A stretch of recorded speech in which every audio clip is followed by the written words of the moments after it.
हरि ओम हरि ओम हरि ओम। श्री स्वस्ति श्री गणेशाय नमः। श्री सरस्वते नमः। श्री गुरुभ्यो नमः। श्रीराम श्रीराम श्रीराम।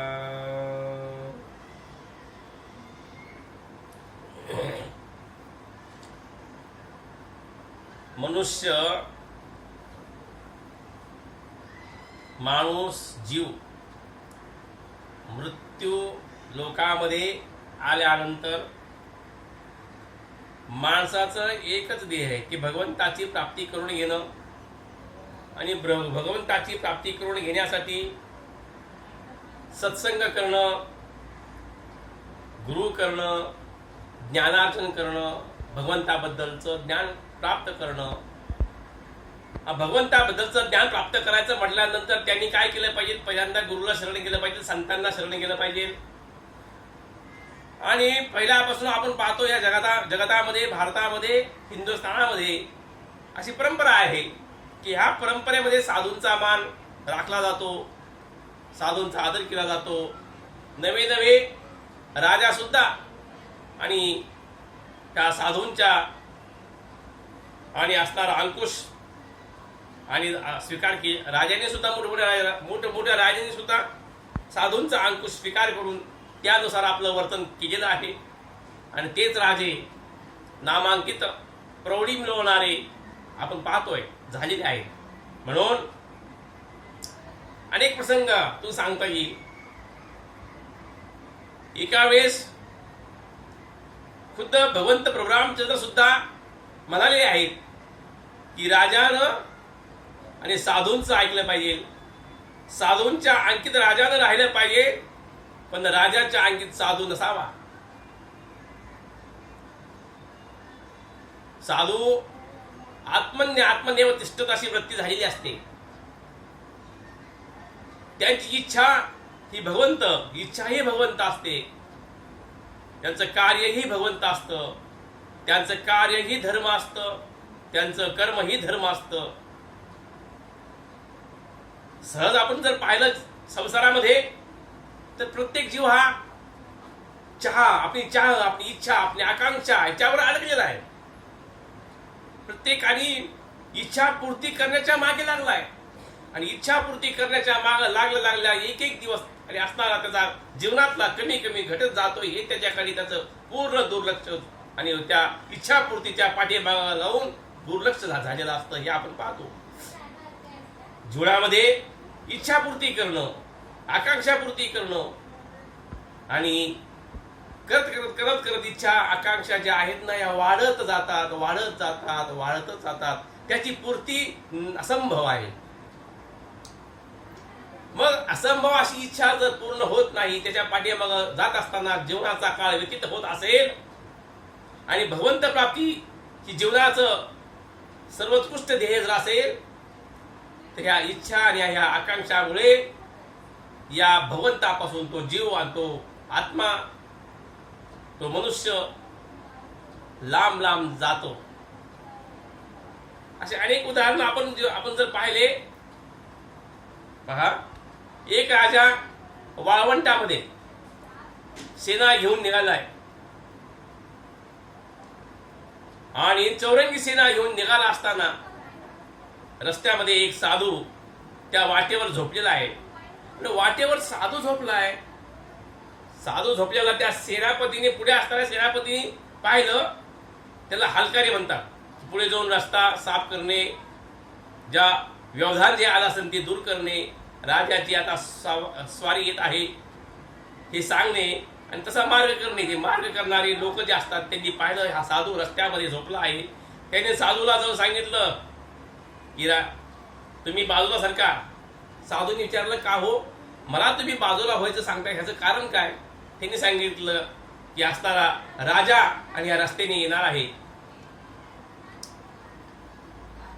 तो आत्मनिष्ठ असणारा साधू म्हणाला अरे जा, तो राजा असेल, मी राजाचा राजा आहे, महाराजा आहे, असं म्हटल्यानंतर त्या शिपायानं ती सेनापतीला, त्या सेनापतीनं त्या अधिकाऱ्याला, त्या अधिकाऱ्यानं त्या प्रधानाला ही गोष्ट सांगत सांगत ती गोष्ट राजापर्यंत गेली.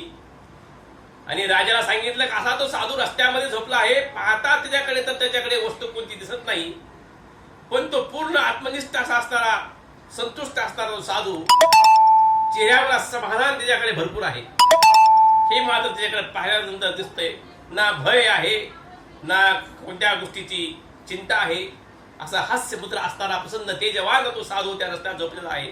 असं म्हटल्यानंतर तो राजा अंबारीतून खाली उतरला आणि तो जाऊन त्या आणि असणाऱ्या साधूला म्हणतो, अहो आपण जरा बाजूला व्हा ना. मग मी बाजूला व्हावं असं जर तुला वाटतंय, साधू म्हणतो, तर मला एक काम सांग की तू चाललाय कुठे. त्यावेळेस राजा त्या साधूला म्हणतो, मी तुम्हाला काल चाललाय कुठे सांगतो की मी पुढे एक राजा आहे, त्या राजा जिंकायचंय मला, म्हणून मी चाललेलो आहे. पण तुम्ही जे मला आमच्या सेनापतीला म्हणालात मी राजाचा राजा आहे, महाराजा आहे, तर कसं काय तुम्ही राजाचे राजे महाराजे मला सांगा आधी. त्यावेळेस साधूने उत्तर त्या राजाला दिलं, अरे राजा, तू सगळे राजे जिंकून महाराजा, राजा आणि सम्राट झालास, पण मी असाच महाराजा आहे, असा शहेनशाह आहे की पूर्ण इंद्रिय जिंकून आत्मनिष्ठ अशी वृत्ती झालेला, आत्मनिष्ठ झालेला, आणि अशा आत्मनिष्ठ म्हणून आत्म्यामध्ये रमण करणारा, सगळ्या इंद्रियांचा जिंकून मी आत्म्यामध्ये रमण करणारा, सगळ्या इच्छांना जिंकून मी आत्मामध्ये सगळ्या इंद्रियाला, सगळ्या इच्छांना, सगळ्या आकांक्षाला जिंकून मी आणि महाराजा शहेनशाह झालेलो आहे, आणि मी आत्मनिष्ठ अशी वृत्ती माझी झालेली आहे, म्हणून मी राजाचा महाराजा आहे. बा, जीवनामध्ये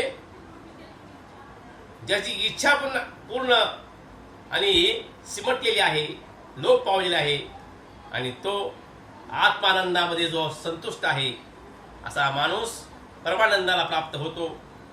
पण राजा, मला एक सांग, तू त्या राजाला जिंकून काय करणार. त्यावेळेस तो असणारा राजा उत्तर देतोय की त्या राजाला मी जिंकून आणि मग आराम करणार आहे.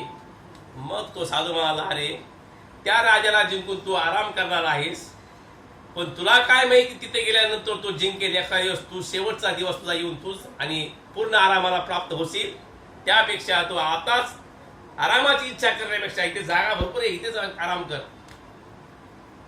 अरे राजा, आतापर्यंत इच्छा कोणाची पूर्ण झालेली नाहीये, आणि त्यामुळे आधी लक्षण अंतकाळ वेळ कधी सांगता येणार नाही, आणि इच्छाची पूर्ती करता करता तुझा जीव आणि तुझा असताना पूर्ण आयुष्य तू असं जर घालवलंस तर तुला आत्मानंद प्राप्त करण्याची जी आणि संधी मिळाली आणि तू दवडून टाकशील आणि तू त्याच्यापासून वंचित होशील.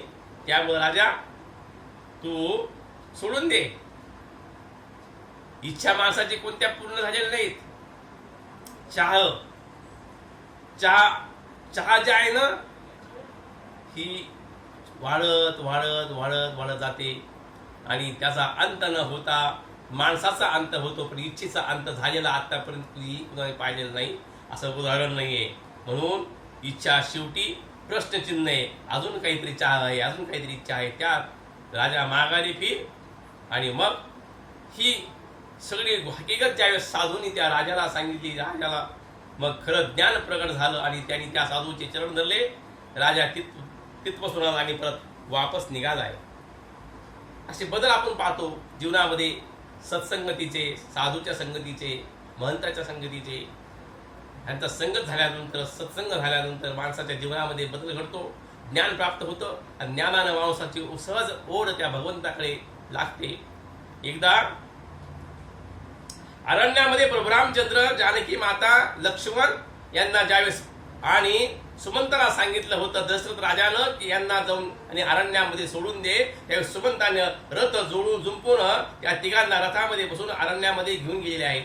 पण तत्पूर्वी त्या सुमंताला त्या दशरथानं सांगितलं की सुमंता, हे बा, राम माझा प्राण आहे आणि राम हा माझा प्राण आहे. राम जर अयोध्येचा राम जर 14 वर्ष वनवासाला गेला तर माझा प्राण ह्या देहामध्ये राहणार नाही. तू काय कर, येताना ह्या तिघांना एक वनामध्ये चक्कर मारून घेऊन ये वापस. आणि जर जमलंच नसेल, जर राम ऐकतच नसेल, तर एक तर माझी शेवटची इच्छा पूर्ण कर, त्या जानकीला तरी आणि निदान घेऊन ये.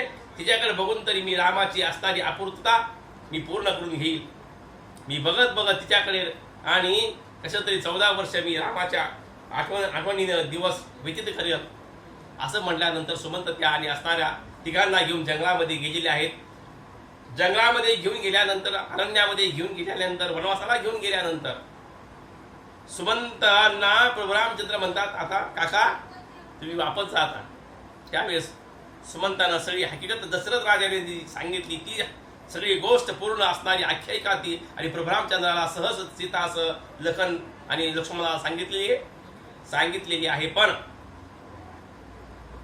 त्यावेळेस प्रभू रामचंद्र म्हणतात, अरे मित्र आता साधू आहे, साधूची जी इच्छा आहे, साधूची जी आज्ञा आहे ती राजाने ऐकावी, राजाची आज्ञा साधूनी नाही ऐकावी. त्यावेळेस सुमंत हात जोडून म्हणतो, अरे प्रभुराम, अहो प्रभुराम, तुम्हाला साधू म्हणताय कोण? सगळे अयोध्येचे लोक, सगळे जनवासी तुम्हाला तर राजा समजतात, राजाच म्हणतात ना. त्यावेळेस स्मित हास्य करून भगवंत प्रभू रामचंद्र त्या सुमंतांना उत्तर देतात, अहो तुम्ही आमच्या वडिलांचे मित्र म्हणजे आमचे काका आणि तुम्ही आम्हाला पिता तुल्य आहात. पण लक्षात ठेवा, जर मला जर लोक सगळे राजा समजतात, तुम्ही जर मला राजा समजतात, तर मग मी जर राजा असेल तर तुम्ही कोण? तर मी असणारा मंत्री आणि सेनापती आहे. असं ज्या सुमंत म्हणतो त्यावेळेस प्रभू रामचंद्र म्हणतात, मग अशी आणि असणारी असा नियम आहे की राजाची आज्ञा आणि मंत्र्यांनी ऐकावी, प्रधानाने ऐकावी. तर मी राजा आहे, तर मी तुम्हाला आज्ञा करतो की तुम्ही इथून आता अयोध्येला परत जावं. असं म्हटल्यानंतर सुमंताचा नाविलाज झाला. सुमंतानं परत हात जोडून विनंती केली की तुम्ही जरी नाही आले तरी सीतामाईला तरी, जानकीला तरी माझ्याबरोबर पाठवा, अशी दशरथांची आणि असणारी इच्छा आहे. आणि त्या इच्छेचा मान दाखवून तुम्ही आणि असणारा जानकीला माझ्याबरोबर पाठवून द्या. त्यावेळेस जानकीच्या मनामध्ये लख असा आणि धक्का बसलेला आहे. धक्का बसून जानकी थरथर कापते.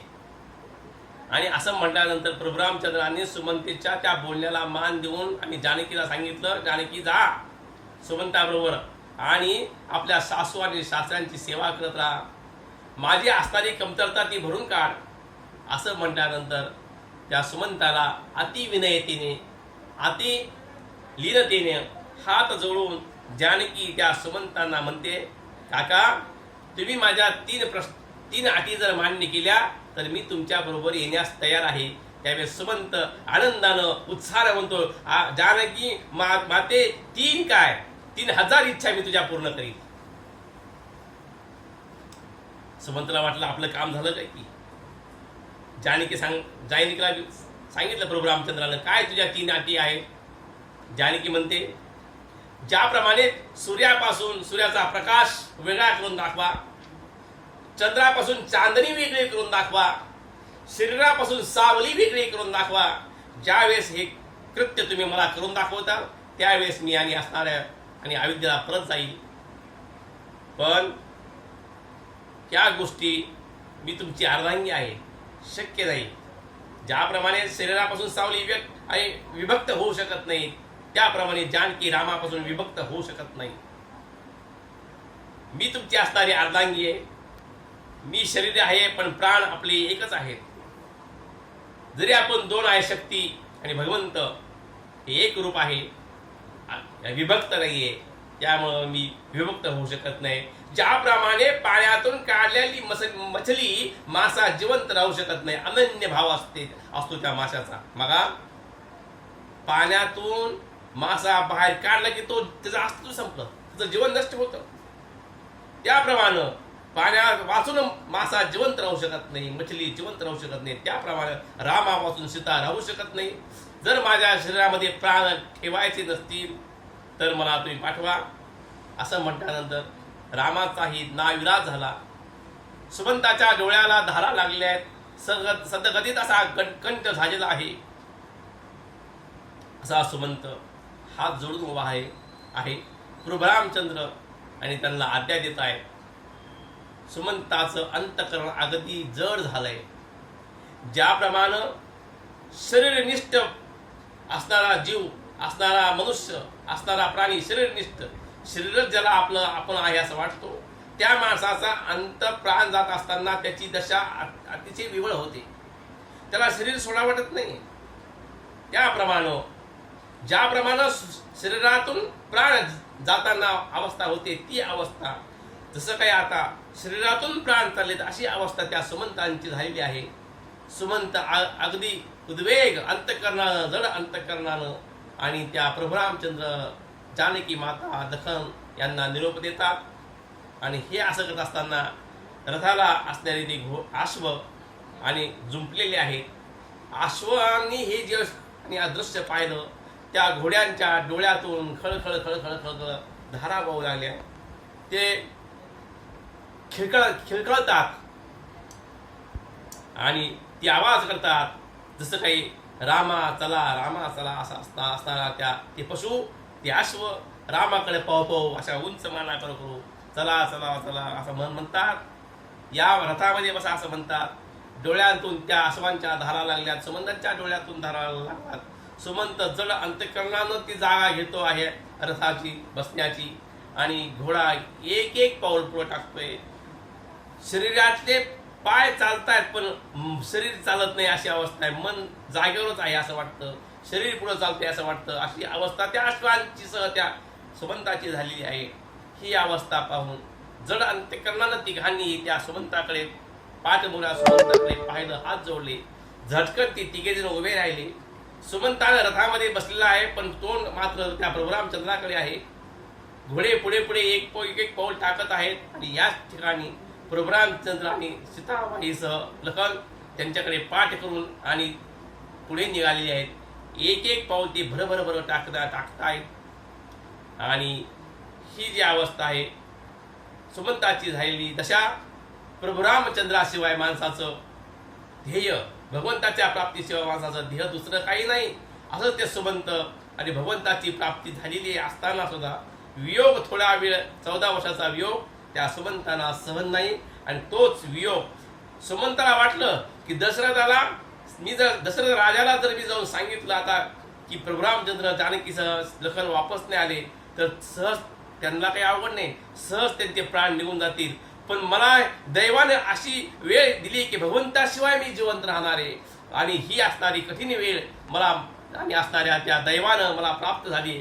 माझे का प्राण मी त्यागू शकत नाही, पण दशरथ मात्र त्याचे प्राण त्यागून टाकील, सोडून देईल. पण ते मला तसं करता येणार नाही. हे माझं अवभाग्य आहे, हे माझं अभाग्य आहे असं म्हणून सुमंत आपल्या भाग्यावर दोष देत आणि चाललेला आहे, जड अंतकरणानं चाललेला आहे. आणि सुमंत अयोध्येकडे हळूवार जात आहे.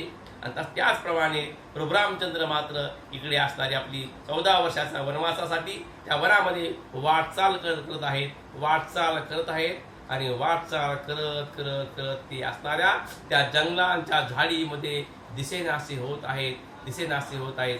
ज्याप्रमाणे प्रापंचिक माणसाला आपल्या इच्छेच्या जंगलामध्ये अशा अनेक इच्छामध्ये असणारा भगवंत जसा त्याला दिसत नाही, नाहीसा होतो, आणि त्याप्रमाणे आणि भगवंत त्या आणि असणाऱ्या जंगलामध्ये नाहीसे झाले. आणि जंगलामध्ये आणि ते असणारे जाऊन हळूहळू दिसेनासे झाले. प्रभू रामचंद्र हळूहळू दिसेनासे झाले. हळूहळू जंगल शांत झालेलं आहे. जय श्रीराम.